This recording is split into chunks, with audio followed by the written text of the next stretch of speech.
कानपुर में शिक्षक सीट पर शिक्षक संघ गुट के प्रत्याशी राज बहादुर सिंह चंदेल ने छठवीं बार जीत दर्ज की। द्वितीय वरीयता की मतगणना के बाद उन्हें 1548 वोटों से अपनी प्रतिद्वंदी हेमराज को हराया, जिन्हें 3681 वोट मिले। वहीं भाजपा प्रत्याशी वेणु रंजन भदौरिया तीसरे नंबर पर रहे, जिन्हें 3282 मत मिले। वहीं सपा की प्रियंका यादव को 670 वोटों के साथ चौथे नंबर पर रहीं, तो सातवीं वरीयता में वोटों की गणना के बाद जीत हार का फैसला हो सका। सातवीं वरीयता में फाइनल वोट कुछ इस प्रकार रहे। राज बहादुर सिंह चंदेल जो निर्दलीय प्रत्याशी थे, उनको 5229 वोट, हेमराज को 3681 वोट, बीजेपी के वेणु रंजन को 3282, तो सपा के प्रियंका यादव को 670 वोट मिले। दरअसल शिक्षक एमएलसी चुनाव की मतगणना के दौरान गुरुवार सुबह से देर शाम तक हंगामा होता रहा। पहले चरण की मतगणना के बाद हंगामा और बढ़ गया। दूसरे चरण की मतगणना के दौरान निवर्तमान एमएलसी और शिक्षक संघ के राज बहादुर सिंह चंदेल व भाजपा के प्रत्याशी वेणु रंजन भदौरिया के बीच 105 मतों का अंतर था। इसी बीच आरोप लगा कि चंदेल के 2 मतपत्र स्पष्ट नहीं थे, फिर भी उन्हें गिनती में जोड़ लिया गया, जबकि बीजेपी के वेणु के ऐसे मतों को नहीं गिना गया। इसको लेके ही भाजपा के पोलिंग एजेंटों व कार्यकर्ताओं ने प्रदर्शन शुरू कर दिया, दोबारा मतगणना कराने की मांग शुरू कर दी। हंगामा बढ़ता देख निर्वाचन विभाग ने फिर से मतगणना की घोषणा की, तब जाकर मामला शांत हुआ। इसके बाद कई घंटों तक मतगणना बंद रही। दरअसल कानपुर के पांडु नगर की ITI परिसर में बने मतगणना स्थल पे सुबह 8 बजे से शिक्षक एमएलसी की मतपेटियों को खोला गया। पहले मतपत्रों के 25-25 बंडल बनाए गए। इसके बाद 14 टेबलों पे 10-10 मतपत्रों के बंडल की गिनती शुरू हुई। शाम करीब 7 बजे तक प्रथम वरीयता के मतों की गिनती पूरी हो गई।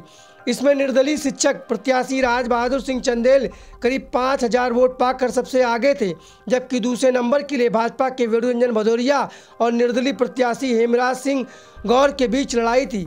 मतगणना पूरी होने पर चंदेल और वेणु को मिले मतों के बीच का अंतर अधिक होने की वजह से भाजपा पोलिंग एजेंटों ने हंगामा शुरू कर दिया। इसके बाद बाकी कार्यकर्ता भी पहुंच गए। इन लोगों का आरोप है कि राज बहादुर सिंह चंदेल के 2 मत ऐसे थे जिन्हें वरीयता क्रमांक स्पष्ट नहीं था, लेकिन उनके मतों को वैध करार दे दिया गया। वेणु रंजन भदौरिया के जब अस्पष्ट क्रमांक लिखे मतपत्र मिले तो उन्हें निरस्त कर दिया। इसको लेकर विवाद बढ़ गया। मतों की गिनती से पहले जब 25-25 के बंडल बनाकर अवैध मतों को छांटा गया तो उसमें से करीब 500 मत अवैध मिले। ये ऐसे मतपत्र थे जिसमें किसी के एक से अधिक प्रत्याशियों के सामने लिखा हुआ था, तो कई में कुछ और लिख दिया गया था। रिटर्निंग ऑफिसर की समीक्षा के बाद अवैध मतपत्रों को प्रत्याशियों को दिखाकर खारिज कर दिया गया। इसके बाद दोपहर करीब 3 बजे से प्रथम वरीयता के मतों की गिनती शुरू हुई। निर्वाचन कार्य में लगे अधिकारियों ने बताया कि प्रथम वरीयता के मतों की गिनती के बाद किसी को भी कोटे के तहत मत प्राप्त नहीं हुए।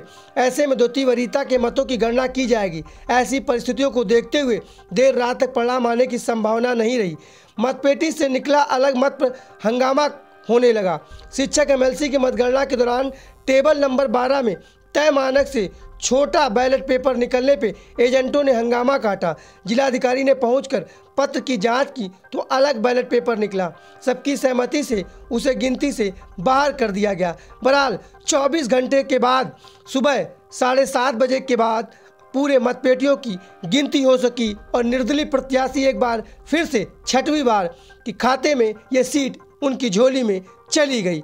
और व्यायाम शिक्षक हैं, इनका सम्मानजनक वो पदोन्नत के अवसर प्रदान कराना और विषय विशेषज्ञ जो नियुक्त किए गए थे मुलायम सिंह के मंत्रिमंडल काल में 2001 से 3 तक, उन शिक्षकों की सेवाएं तो विनियमित की गई साथ में, लेकिन उनकी सेवाएं यदि जोड़ दी जाती तो पेंशन की परिधि में आ गए होते। पेंशन दिलाना भी हमारा लक्ष्य है। 24 घंटे मोबाइल खुला सबको सुनने के लिए, और ईमानदारी से मैंने विधायिका के करप्शन से दूर हैं अपने को रखा। करप्शन से अगर न डूबे होते, मैं डूबा होता तो कभी नहीं जीतता। प्राइवेट शिक्षकों के लिए क्या कोई योजना है?